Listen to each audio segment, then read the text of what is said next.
Good morning, students. Yesterday, we had started with chapter 2, electoral politics, and we had done about the definition of elections. We had done that need for elections, and we had also done about the minimum conditions that are required for democratic elections. Now, we have already done that election is political competition. So, naturally, if it is competition between the different political parties, and all the political parties want to win the election, it will be having a many demerits as well as merits. So today we will study some of the merits and demerits of electoral competition or election.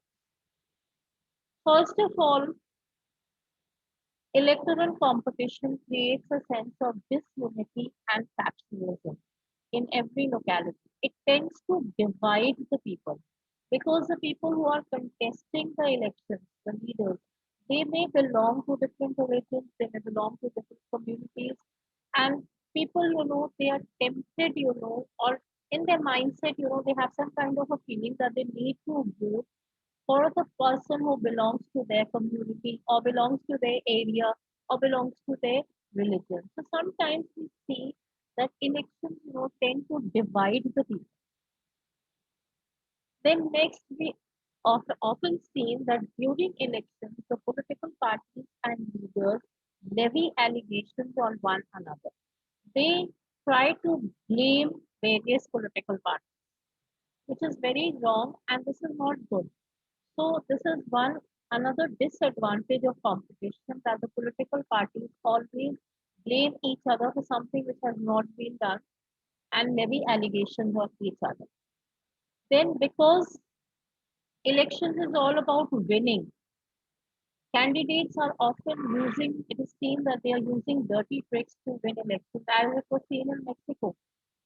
The leaders want to win the election, so they may be tempted to use dirty tricks. They may use malpractices to win the election. And lastly, it is often seen that there are some very good people who may wish to serve the country. But because of the malpractices that are involved, they do not come forward, they do not enter this arena, and we are, we are not able to see these people come forward, and they are not able to serve the country, though they are very, very qualified people, but still, because of all these factors, they do not come forward. So these are the demerits of electoral competition. Dividing the people on the basis of religion, or they are levying allegations on each other, using dirty tricks to win the elections, and good, deserving people do not come forward and take part in politics.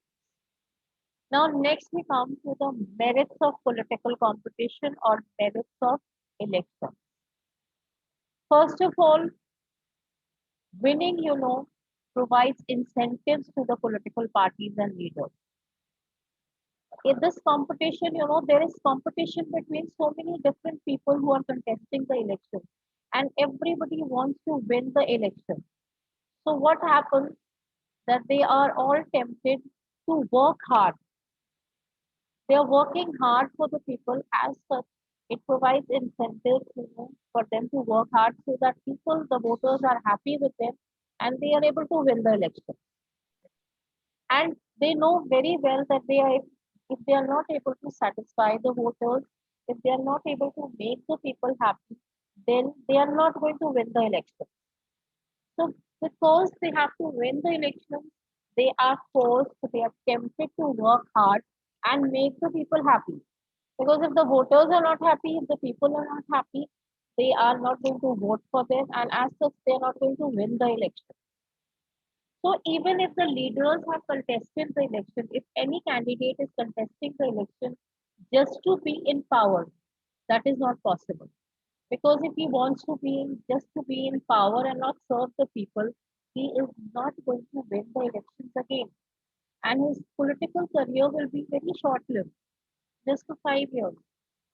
Next year, next time, the people are not going to vote for him and he will not be able to win the election.